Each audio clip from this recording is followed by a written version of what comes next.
handle our podcasting here at Healthy Gamer. So we started Healthy Gamer a few years ago to really bring mental health resources to the internet. And as a result, we started streaming on Twitch, started streaming on YouTube, and now we're going to be sort of working with Yogscast to talk a little bit about, to help us with our podcast. And we're actually going to start with hopping in with Pyrian Flax, who is also a member of Yogscast. So let's just hop in. Okay. Yo, Pyrian. Hello. How are you doing, man? I'm doing all right. Yeah, I did an hour and a half podcast this morning, so I'm warmed up. I'm ready to do some more. Beautiful. And what was your podcast about this morning? Oh, just the usual crap. You know, we just chat. We do two kinds. We do like one where the three of us just talk, and one where we answer emails from viewers. And it's kind of dependent on what quality of emails we get. So, but it was a fun one. Cool. And so you've been, which podcast do you do? The Triforce podcast, it's called. Yeah. And so were you guys answering emails today? Yes, but we don't really answer them. We just kind of read them for our amusement. It's not like it's not it's not like people are coming to us for answers. So yeah. And so I think we're going to be like chilling for maybe an hour or two. Is that right? So I think we have to stop at 2. Because I think there's a stream after that. So we'll just chat for like 45 minutes or 50 minutes or whatever. Cool. And what do you want to talk about?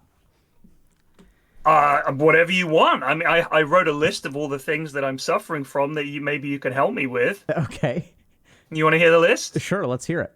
All right. Anxiety, imposter syndrome, feelings of worthlessness, bouts of uncontrollable rage, mood swings, burnout, writer's block, competitiveness, difficulty focusing, hyperfocusing, depression, excessive drinking, night terrors, panic attacks, and a constant fear of death. Okay. Is that were you joking about that? Which one? Any of them? All of them? Some of them. Yeah, okay. Some of them. I do have a constant fear of death. I don't know if that's common. I'm 47, so I've started worrying about that a lot more. Yeah. So you want to talk about that? Yes, I'd love to talk about that. Yeah. So it's interesting because if you look at like these ancient yogic texts, they say that like one of the key ways to attain enlightenment is to actually conquer the fear of death. And I think it's called Abhinivesha. I'm blanking on the Sanskrit, but yeah. So what scares you about death? Well, what doesn't? I mean, who wouldn't be scared of death, I guess, is my question. I suppose the thing that I'm really can't get my head around is the idea that it's possible for there to be nothing else. Because I'm an atheist, so I to me, death is definitively the end. And the fact that there's just the lights go out and you don't even know it's happened. It's just, it is over. And because I can't even imagine that, I find it scary. What is it that you can't imagine? So I know I've read a little bit about this, and I know that someone said that you can imagine the time before you were born because you can see pictures of it and all the rest of it. I can imagine life going on without me, but just the moment where the lights go out, the switch from you are alive to you are dead would be so terrifying in that moment, knowing that it was coming, that I just lie awake at night thinking about that last moment. Okay, so I think this is we can do this. I feel okay. So I think a couple of these things are sort of like fundamentals. So just as a simple example, if we think about, you said you can't imagine the time after you die, right? So let's assume an atheistic frame for a second, which is that there's no heaven, there's no soul, nothing. You don't believe any of that stuff, right? Yeah. Okay, totally fine. So, but let's start with this. So if you have a fear, like if we think about fears in your regular life, how effective is imagination at dealing with fears? I find that sometimes if I'm worried about something, running it through in my head first, like a rehearsal, kind of helps me plan it out and think about what I would do in that situation. So, like if I have a piece of work where I'm going to be live, for example, when I went to I did a Dota event this year where I was hosting it, and I found that just spending some time thinking about what I was going to do, planning it out, thinking of stuff that could go wrong and how I'd handle it, helped to put my mind at ease. But when it comes to thinking about death, I don't want to think about it so much. So really planning for it or trying to imagine it makes it worse. So Right. So yeah. so I'm with you there, but let's think about things in your life that you're not afraid of. Okay. Right. So I understand you're a parent. Is that right? Yes. Were you afraid of being a parent before? No, no, Okay. we wanted to be. Yeah, we wanted to be. I mean, I was a little, anxious that I'd mess it up or anything like that. But I suppose, I mean, I fear something happening to my kids, obviously. But I sort of, I would say that that's my greatest fear. But yeah, I was not afraid of being a So parent. No. so when you're afraid of something in life, I'm hearing that some amount of thinking through things can help alleviate anxiety. But I would guess that most of the things that you're comfortable with, you're not comfortable with because you imagined them. You're comfortable with them because you experienced them. Hmm. What do you think about that? I think that's a good point. Yeah, like familiarity with things Right. makes them less scary, So if right? we So look at yeah. sort of like what is the source of fear and anxiety in our brain, it's the anticipation of problems in the unknown, right? So we just don't Hmm. know what's going to happen. And once we start to have experience, let's say like Dota, for example, I'm afraid of playing a game of Dota until I play a game of Dota, and then I'm more afraid of playing a game of Dota. Yes, that's it. And also deeply regretful that you played a Absolutely, game of right? So I think a key thing to understand is that as we go through life, like experience is actually the antidote to anxiety, not imagination. What do you think Okay. about that? I think that's fantastic. But I suppose the problem is that does mean you can never alleviate a fear of death because to experience it would mean you were dead. Or do I just surround myself with death? No, yeah, so that's it's a great question, right? So now that we know, okay, let's like take a step back, and this is the kind of the path that the yogis took, right? They're like, okay, so basically like experience is the foundation of knowledge. Like you can pretend, you can imagine, you can hypothesize, Okay. but ultimately like you have to experience things. And so then there's a very natural problem, which is that you can't, so presumably you can't experience death.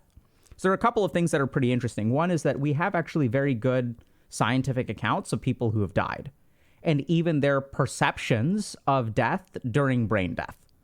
So and we even now know, like, there's been a couple of cases, these are really fascinating from a scientific standpoint, of people who were hooked up to EEGs. Do you know what that is? Yeah. Can you Yeah. explain it to us? Is it the thing that, or is it an ECG, which is the one that measures your heart, or is the EEG the one that measures your brain waves? I can't Yeah, remember which it exactly. is. Actually, they're both right. So an EEG is the same device for your brain as it is for your heart. So what it Okay. does is it measures the electrical activity in your brain. And when people die, there's actually a paradoxical hyperactivity across all of the regions of your brain. And so this kind of a subjective experience of life flashing before your eyes is kind of like that may be part of why people subjectively experience it that way. The really interesting thing is that I've met more people who are traumatized by the return to life than they are to death. Wow.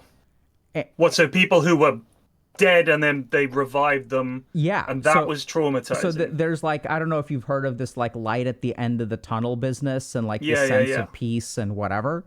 So like it's kind of interesting, and it doesn't help us because we don't know exactly how to do that. And I'm not advocating that you die. We don't have to. There's other ways. Thank you. Thank you. But like the interesting thing is that we have reports from people that like death ain't so bad. That it's actually life that is like more painful than death is. Any thoughts about that? Yeah, man.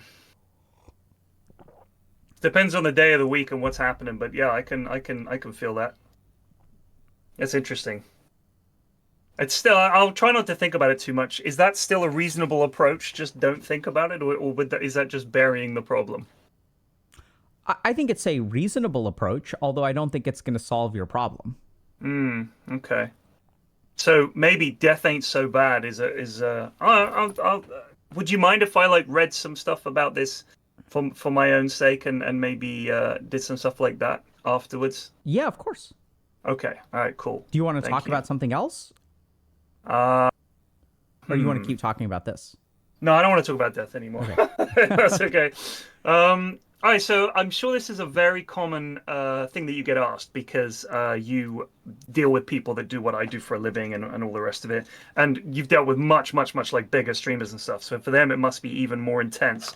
But how do people deal with anonymous criticisms or sort of hate, if you want, that sort of at times seems to you can just ignore it and you carry on as normal, and then other times you just kind of can't help yourself but read it and kind of get buried in it, and it can really affect your mood and stuff like that. I mean, that must be a common problem for people Yeah, that do it's what I very do. common. So there are a couple of things to keep in mind. The first is that anonymous criticism. So our brain was not designed for the numbers of the internet. Right. Yeah. So if Yeah. you kind of think about like the standard human being and how our brain evolved, we evolved in a society where we maybe knew like 300 people. Yeah. And so if you kind of think about like even if half the people that you knew hated you, the amount of venom that you could receive on a daily basis was like absolutely smaller than if you're a streamer. Right. So the first thing is that the brain doesn't scale the same way. So if 5 people say really nasty things about you, that used to be really, really impactful. Like if I just know 300 people, but now if 5 people say nasty things about you, your brain is stuck on this number 5, and that 5 is like too many, or even a single person is too many. So this is a really common problem, and I think it's just because our brain did not scale for the internet. And so Right. even a tiny minority of people being very upset with you is enough to disturb you because that's the way that your brain is wired. If 2 or 3 people in your tribe of 300, if 2 people really, really hate you, that is a dangerous situation to be in. Yeah. Yeah. So that's going to trigger anxiety, and that's just the way it works because our brain does not think in terms of probabilities. Like that's just, we suck at, as human beings, we suck at probabilities. Yes, we do. Yeah. You know, there are lots of experiments where people will say like, okay, would you rather have a 50% chance to win $100 or would you rather have a 100% chance to win $40 or something like that? Right, You can right. do some weird probability experiments, and humans, generally speaking, don't do a good job. Yeah. Yeah. So that's the first thing. The second thing to consider, though, is that, and there's even evidence that, like, I don't know if you've experienced this, but when I stream on Twitch, I find that messages are flying by so quickly that I don't have time to read them. But if someone says something nasty, my brain selects it and presents Yes. it to me for conscious appraisal. Yes. So that's another thing that's really problematic, is that we have circuits in our brain that filter information. So for example, right now I notice that you have many books in your background, but I'm not paying attention to them. Right. Right. But my brain is still receiving that sensory input and filtering what it raises to conscious awareness. Okay. Okay? So, and this is the key part that we can control, because we can't, it's hard to rewire our brain for probabilities. Like you can sort of do that. But the key thing is that what your brain consciously chooses to give you can be shaped. So based on, you kind of said on some days you're okay and on some days you're not okay. What do you think is the difference? I think part of it, if I've been streaming a lot or I've been working a lot, I tend not to take a lot of time off. Like I stream pretty much every day, and it's for a long time, like hours and hours and hours. I see people streaming for like a couple of hours and then they're just done for the day. Whereas I was playing, you know, that meme, Dr. K, that's going around that's like, how often do you think about the Roman Empire? You know, that, Yeah, I that heard meme. something. Somewhat, my wife asked me that question and taped me while she was asking it, and I was like, Yeah. How often do you think about the Roman Empire? Just out of interest. I would say once every like 3 months. 3 months. Okay. All right. But- So at the time that it was like came out, I was playing a game set in Rome. Like you're trying to lead Rome to defeat Carthage and all this kind of stuff. So it was just funny timing. But either way, I was playing that game a lot, like 10 to 12 hours a day, streaming it. I was all in on this. I was obsessed. And when I've been doing that for like a couple of weeks, like really streaming a lot, I feel like the fatigue, the mental fatigue of doing that means that those negative comments hit a lot harder. Whereas if I, just getting back into, so I take a bit of time off or whatever, I don't notice it. So it's almost certainly just that I'm just kind of worn down. Yeah, and that's precisely correct. So if we look at like that cognitive filter, okay, what the cognitive filter does is protects us from negative stimuli. So it's sort of the we've got two, we're just going to divide your brain in half, okay? Okay. You've got your primitive brain, which has a lot of your emotional circuitry, your survival circuitry, those are the same thing, your danger circuitry. And then you've got your frontal lobes and your cortices, which are like what makes you human. Okay.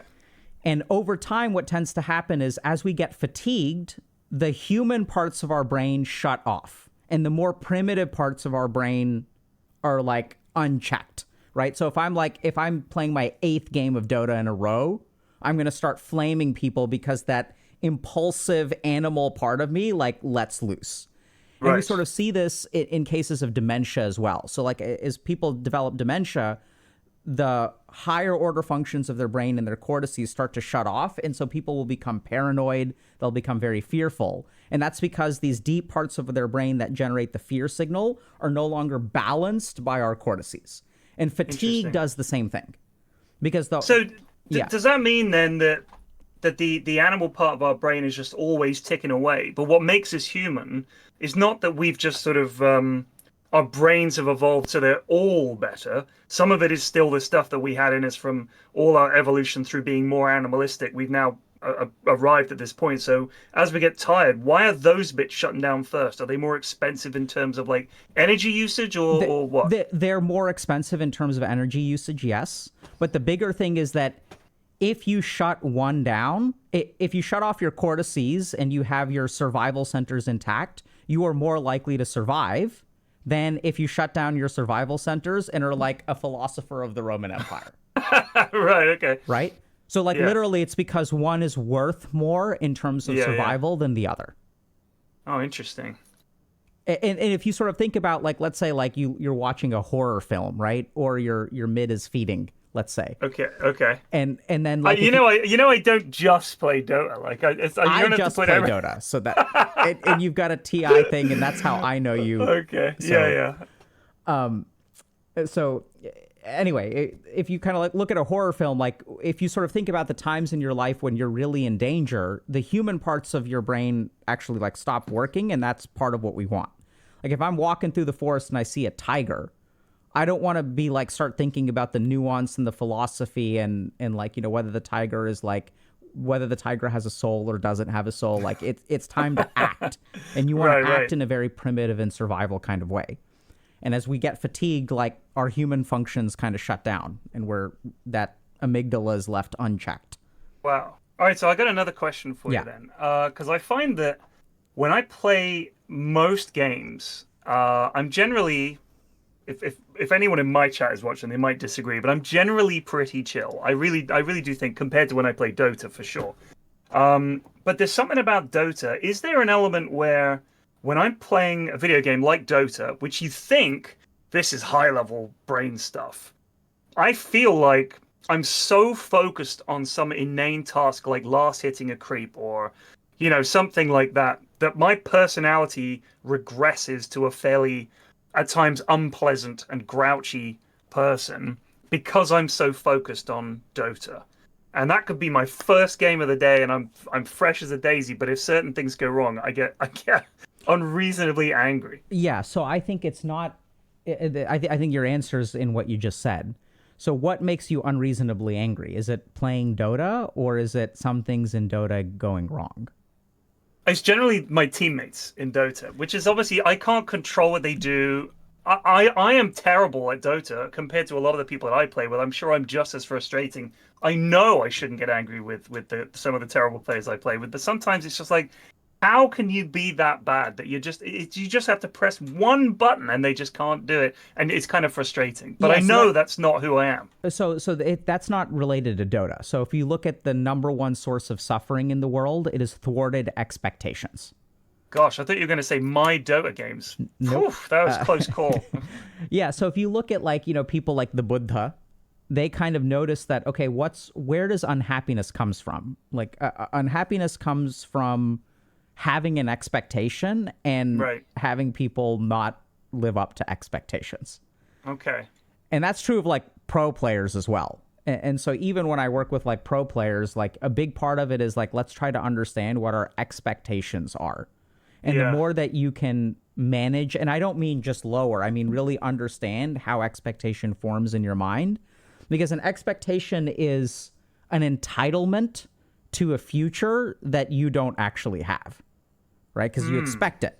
So it's like, this is supposed to happen. Right. And so I think generally speaking, human beings, and you've got kids, so maybe you kind of know this, that like if your child expects to, if you tell your kid, yeah, you can you can stay up half an hour and watch like one more episode, and then 5 minutes later you come in and you say, sorry, we're not going to do that. Right. And if you had said lose their minds. Absolutely. And if you had said, no, you can't watch an episode, it's bedtime in 5 minutes. Even though the scenario is exactly the same, the level of frustration that your child experiences is like completely different. Yeah. Tell me about it. Holy cow. So can I ask you a question about fairness? Yeah. Because I've found that when I think of my kids and how they've grown, they're 14 and 11 now, and so they're much easier to look after in some ways. In other ways, it's harder. The problems that they've got are not so simple. They become more complicated as their lives become more complicated. But one thing that they have always, and I don't know if this is just siblings or this is just all kids, but I would say if I had to think of something that children are obsessed with, it is a concept of fairness. And they are obsessed with fairness. That's not fair. It's like, why did she get this and I didn't? Where does that come from? Is that literally like the baby birds in the nest, like vying to get the same amount of food so none of them gets pushed out as the runt? Because they seem born with an idea of fairness. That's how it feels. Yeah, so I think they are to a certain degree, and this is where there's also some really interesting psychology at play. So the first thing is that if we look at the emotion that is associated with fairness, it's anger, right? They don't get sad, they don't get guilty, they don't get afraid, they get angry. Yeah. And so if we look at the evolutionary purpose of anger is the emotion that we have to protect our territory. It's like how I protect what is mine. So if I were to, like, let's say, shove you or slap you across the face, I have violated the territory of your body, and your most natural response would be anger. So we're absolutely, as human beings, there's a part of us that, like, if we're pushovers and we don't keep the integrity of our boundaries intact, then we'll get taken advantage of. So that's absolutely evolutionary. The second thing is that fairness is fundamentally psychologically a problem of ego, because the problem is that there are things that are happening to you that are fair, but they don't seem fair. And my kids are the same way. So for example, like one of my kids has a moratorium on screen time at the moment. And so she'll say, like, it's not fair that my sibling gets to do screen time and I do. And we say, actually, it is fair because your sibling behaves differently from the way that you do. Right. And so if we kind of look at like what's going on psychologically, our ego is active. And the problem with the ego is that it doesn't look at things fairly. It's fundamentally, it's subjective. It's biased. And so this is why I think we run into so much problems with the kids perceive problems with fairness, because the instrument that they're using to measure fairness is biased. It's not actually their intellect or their analytical capability. It's their ego. It's just me, essentially. Like, why don't I get? And so as you help them develop intellect that is stronger than their ego, then their ability to understand fairness will get better. Because when I kind of work with my kids, it's like, okay, let's take a step back and understand, like, why is this way? Why is this way? Let's understand why we're doing this to you. It's not an arbitrary punishment. We're here Right. to help you. How do you feel when you do less screen time, et cetera, et cetera. And then as you kind of like, as they start to step away from their ego, and there are even like meditation techniques and things like that that you can do that'll shut off your ego. And as your ego shuts off, then you're able to see things more clearly. Interesting. So, another thing I'd like to ask about is where do you think, and this is kind of tied to ego, um, when it comes to playing games, which obviously I do a lot, I tend to play multiplayer games more than single player games. Do you think the desire to beat other people in games is either what I tell myself, which is I find those games more challenging, more varied. Sometimes you'll win easily because the other team just play like crazy people. And but when you win against people, it feels like it's worth more than when you defeat a computer, which isn't adapting to what you do. You can figure out its flaws and stuff like that. Is that ego looking for a win over people? Is it ego to want to defeat other players? Sometimes, but I would say probably not. So if we look at why people play games, there are different ways that games interact with our brain. So there are absolutely people that I've worked with, and I tend to think of this a little bit more as like video game addiction, where if there are some people I've worked with that are so far behind and have gotten bullied in life that they feel really bad about themselves. And what happens when you get bullied is like when someone makes you feel small, you learn something, which is that, okay, the way to feel big is to make other people feel small. Since this person is big, I'm small. So I can just reverse that, make someone else feel small, and I can feel big. So there are absolutely, there's a great group at University of Toronto that looks at personality analysis and which games people play. And what they discover is that the kind of person who plays Legend of Zelda, their personality is different from someone who plays like, these battle arenas like Fortnite or PUBG or whatever. Right. So there are intrinsic personality differences. Sometimes that has to do with ego. But my guess, so do you find single player games boring? It depends on the game. There, I mean, I play strategy games and stuff like that quite a lot. Or, I just played Baldur's Gate, for example, and it was brilliant. I loved it. That's a single player game. I'm gonna play a multiplayer with some friends of mine. But it's like, it was brilliant. But it was a story. So it's more like a journey through the story. I loved the narrative and the story, and it was challenging for sure for me. So I really enjoyed that. But if I play Dota against bots, even if I win, it doesn't feel as satisfying. So that's probably because there's a certain part of our brain called the reticular activating formation, which it governs our wakefulness, alertness, and engagement. So this is also a primitive part of our brain. But when we're like, if you're playing against bots, you're not engaged. It's not about dominating or not dominating. It's like, it's like you're playing through a tutorial. There's no skin in the game. Right. And so if we look at what activates what gets us engaged and alert, which will then result in things like dopamine and stuff like that. But I think there's way more than dopamine, which is the biggest problem in gaming. Is it's like everyone's like dopamine. There's all kinds of other parts of your brain that are active. So the level of mental engagement that you have, which is the opposite of boredom, by the way, right, is also governed by the reticular activating formation. And that part is going to be like activated by a certain amount of stress.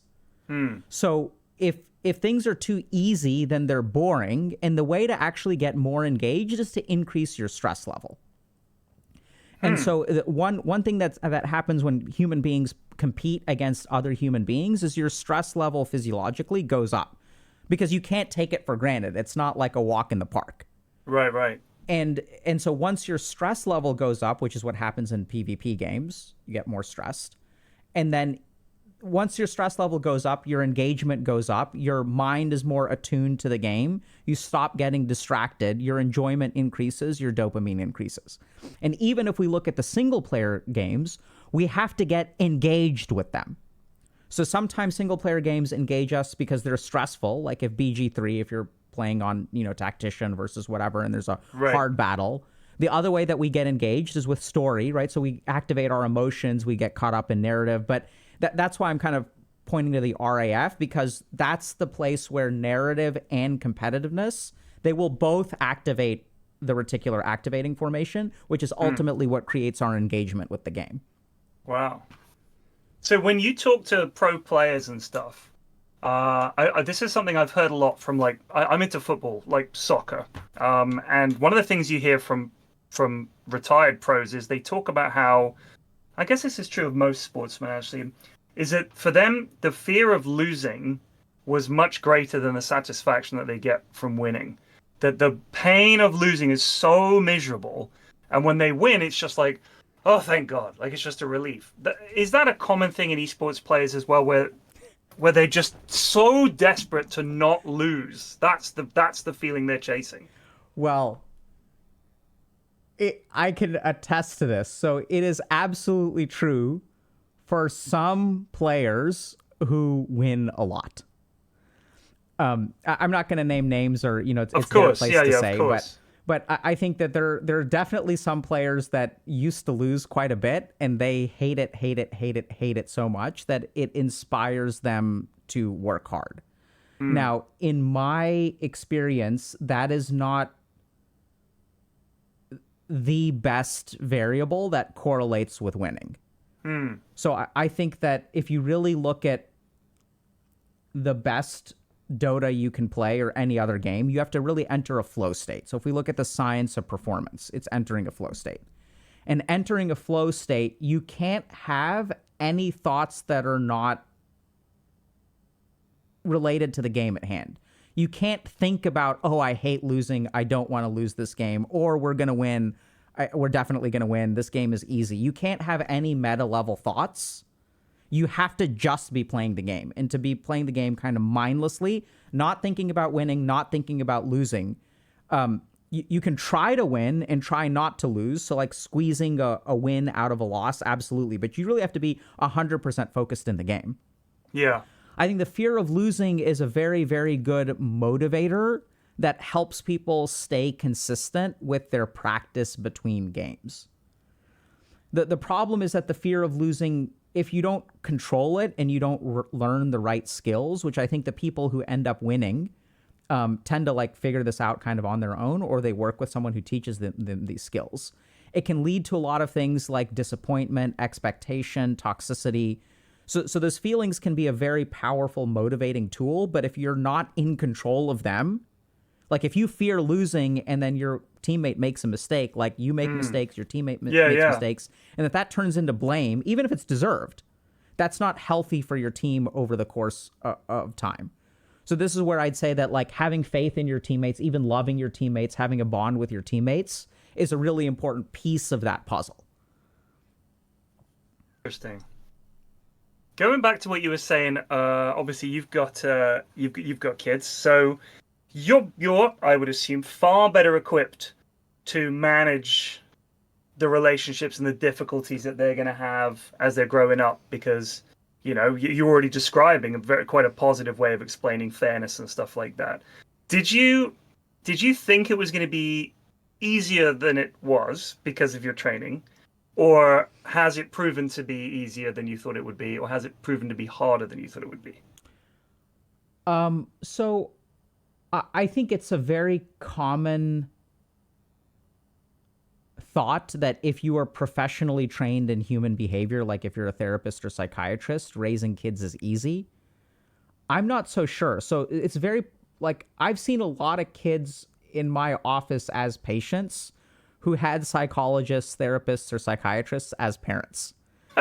So there's actually a possibility that, if we look at like the way that we've evolved, being hyper like into the mind may actually be a disadvantage, because instead of just being an angry parent or like a regular parent, I'm some fucking hyper cerebral kind of like psychoanalyzing my kid, and that could be damaging.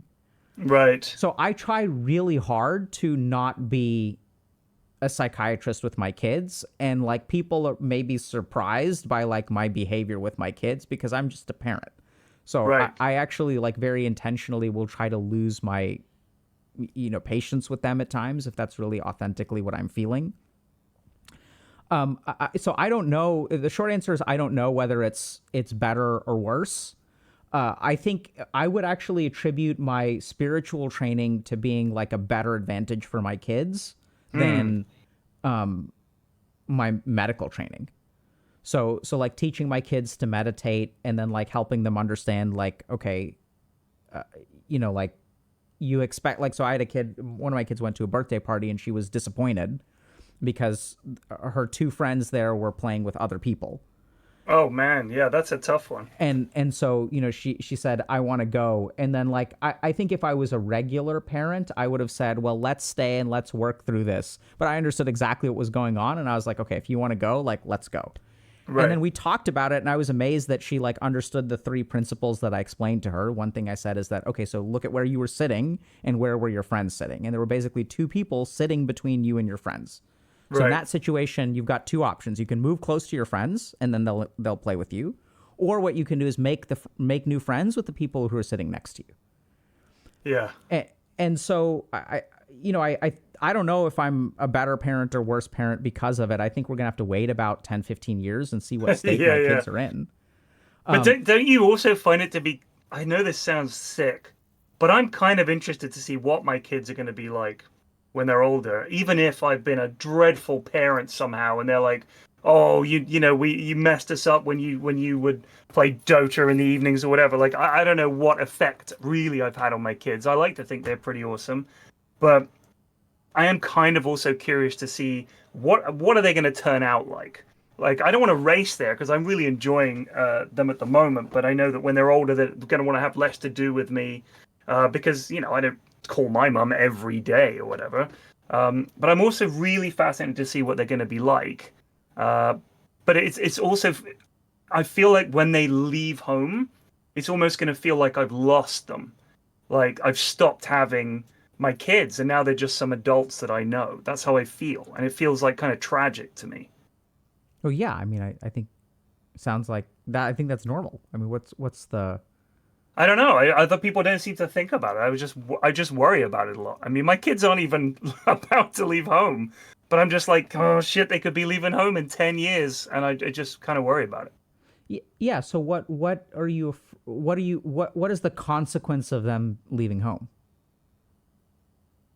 Yes, get a couple of spare rooms. No, but when you say you're afraid of them leaving home, like what's the lack of daily interaction, I suppose, like not seeing them or speaking to them every day. Yeah. So it would feel like I've lost lost access to them, if you like. Yeah, so I think that's completely reasonable. There are a couple things going for you. The first is that I suspect that your brain will be more okay with it a few years from now. So if there are parts of your brain that right now are telling you that it is very, very important for you to interact with your 11-year-old and 14-year-old on a daily basis. Right. And there are probably times where, like, if you remember when they were like 1 and 4, like your brain was like, oh my God, I can't let them be alone for like an hour. Right? I have to constantly be watching them. But you're okay with them being alone for an hour now. Yeah, true. Right? So yeah. As the child's needs change, the amount of latitude you will give them and how comfortable you will feel with them being away from you will also change. Huh. Now, there's some amount that you may just miss them because you like them and they're turning into cool humans. So there's going to be a piece of that. But I think some of it is like, they're going to be different people and you're going to be different people when they leave the house. 7 years from now, like, you'll have so much more confidence in their ability to handle themselves. You may have so much more frustration because you've like raised them through their teenage years and you're actually okay with them like moving out a little bit, right? So you have to remember that, and this is really common for parents, that we're always like afraid of the future. Right. But the thing is, our brain is calculating that future based on the information that we have now. Not the information. It's not based on who they will be and who you will be. It's based on who you are and who they are. Yeah, that's fascinating. And I think it's normal to be afraid of and wanting to spend time with your kids, right? And then yeah. I think it's funny because what made me think of it was when they were still quite little, we had some work done downstairs, and the builder asked us if we wanted to put a partition in the living room so that my wife and I would have one part, and there was another bit where we could like shove the kids and not hear them. I was like, why would you want to do that? Like, I want to spend time with them. As they get older, starting to understand the value of maybe putting a partition in so we could just hear the TV or hear ourselves think and, all the noise that they make and stuff like that. So, yeah, you're right. It was something that at the time was like completely alien to me. But now as I get older, I think, man, we'd love some peace and quiet. So, gosh, I do kind of get that. It's kind of sad. Loving these questions. These are fantastic, man. Oh, thank you. All right. So I did struggle with something a few years ago. I had I think I'm going to mispronounce it, but it's called hyperventricular tachycardia. Okay. Which was my heart would race like 150, 200 beats per minute, like, and sometimes it would just stop, but sometimes it wouldn't stop. I've spoken about this before on the podcast that I do, the Triforce. So yeah, I would have to go into hospital, and they give you a shot of something called adenosine that basically stops your heart, and then they give you this thing they call the flush, which sort of flushes the adenosine out of your heart, and you're back to normal, fine. After the third time of having this in like 3 or 4 years, the doctor on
His mum. That's his mum, yeah. Oh my god. What the Nailed fuck? it.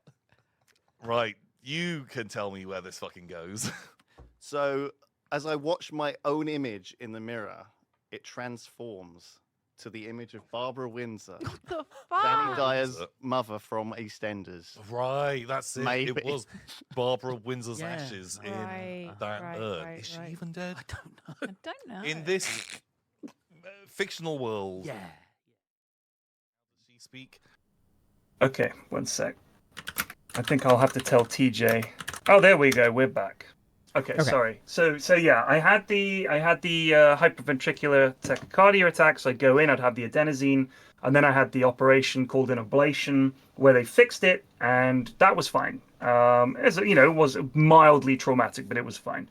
But then I started having panic attacks, worrying about that, and it's sort of like, even though I'm not worried about it anymore, they've kind of stuck there. So I'm worried that I've broken part of my brain after like several years of that and that worry. It's pretty much always when I'm trying to get to sleep, that's when it kicks in, because that's when typically I would have an attack, What kicks in? a panic attack. Okay, and these started after you had specifically like the adenosine and stuff. Yeah. So this is it's a fascinating area of research. So there are people who require devices implanted in their heart that will reset their rhythm if they have an abnormal rhythm, which is what hyperventricular tachycardia is. You can fix Yeah. it by ablating. So usually what happens is you've got a part of the heart. So you've got a part of the heart called the sinoatrial node, and then you have this other part of the heart called the AV node, atrioventricular node. And these are the things that determine the rhythm of your heart. They tell your heart when to pump and how fast to pump. The problem is that sometimes you've got a piece of your heart that doesn't listen to them and creates its own rhythm. And then that causes all kinds of problems. Yeah. So we can do two things. We can do an ablation if there is a focus in the heart. And the other thing is we can implant a device that if your heart becomes abnormal, it'll reset the rhythm electrically. Like a pacemaker almost, Yeah. right? Yeah. The problem is that when that part of when that device kicks in, the subjective experience for patients is being kicked in the chest by a horse. So I have seen, and there's some research that anytime this device activates, it induces PTSD, like real diagnosable PTSD. So that what happens is you have such a negative physical experience that your brain activates your trauma compensation mechanisms. So what is trauma compensation? Hypervigilance. Oh my God, we've been attacked by a tiger 4 times. So the next time we go into the jungle, we need to be on high alert. Right. So this is where part of the problem is that, in a weird way, like I would say that this is very common, first of all. You're not doing anything wrong. You're not screwed up. It is a consequence of our brain's natural ability to adapt.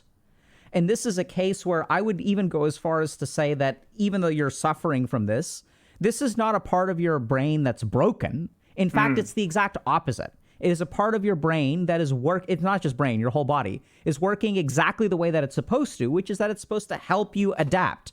Right. Because there have been experiences that you've had that have been life-threatening. And so now your brain and your body are like, hey, bro, let's not die tonight. And maybe if we're like a little bit more careful, we will learn, like we'll catch something that could be life-threatening. So that's the first thing to understand. Second thing is you can absolutely rewire some of this physiology. I'm actually doing a trauma workshop this weekend precisely that's going to cover this.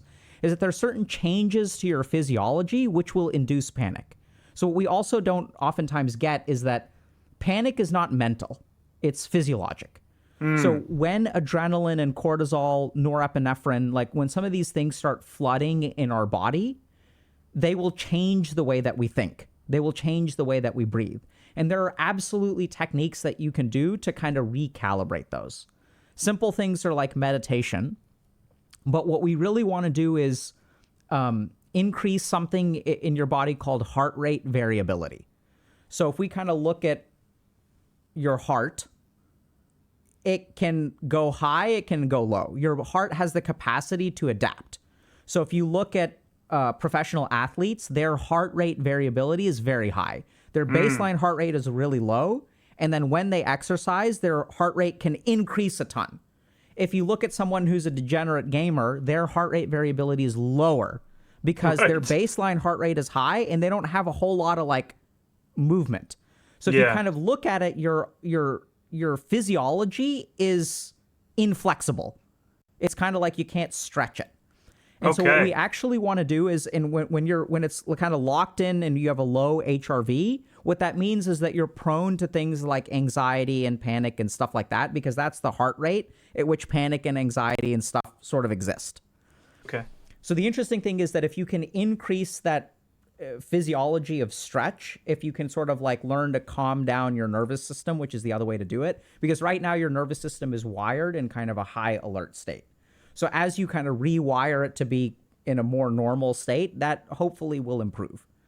And you can do everything from exercise to meditation to even doing things like if you're starting to feel panic, you can, I've had some patients that this works for. If you exercise for 60 seconds, as hard as you possibly can. I'm not talking about like doing 5 push-ups. I'm talking about getting out of bed, stepping outside of your house, and literally running at maximal speed as if you were about to die. If you do that for 60 seconds, it triggers a natural calming mechanism. So this is what happens when we push our nervous system to 100%. Our nervous system is like, hey, we've pushed ourselves way too far. We need to calm down. And so it triggers like this parasympathetic nervous response. The other thing that you can do is you can dunk your face in ice water. That's going to trigger something called the mammalian diving reflex. So which will do the same thing. And then you'll trigger these parts of your physiology that will sort of like shut off the panic attack.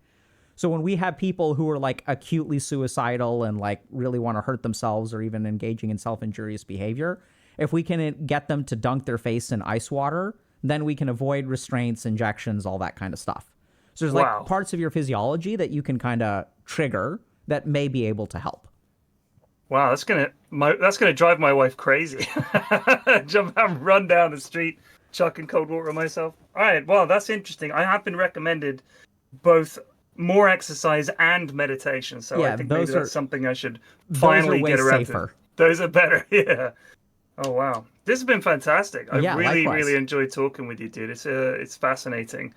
You know all of these problems, and everything you said is really. It's not just like do this. I love the way you explain the physiological reasons behind it and everything.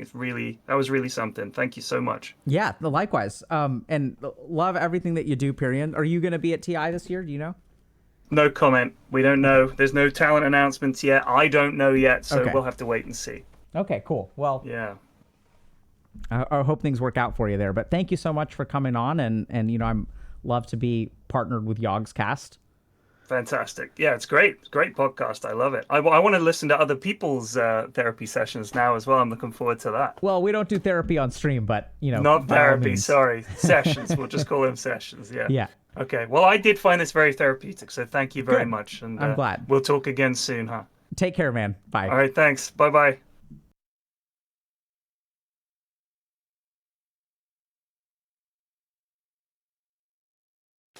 Oh, that's cheeky. Get out my ass! House. She means house, but she says Right. Yeah. Oh, I'm speaking to you from the other side. That's it. Nailed it. How? What's going on? Oh, it's so cold and dark down here. Barbara, I loved you in the Carry On movies, the one where you got your baps out. Oh, when the bra with came my flies off. bra flies off Yeah. and it hits someone in the face. I love that. Thank you I'm so so much. glad. All right, Barbara, goodbye. Wait, no, don't send me back. It's so cold and dark. I'm taking you over a most romantic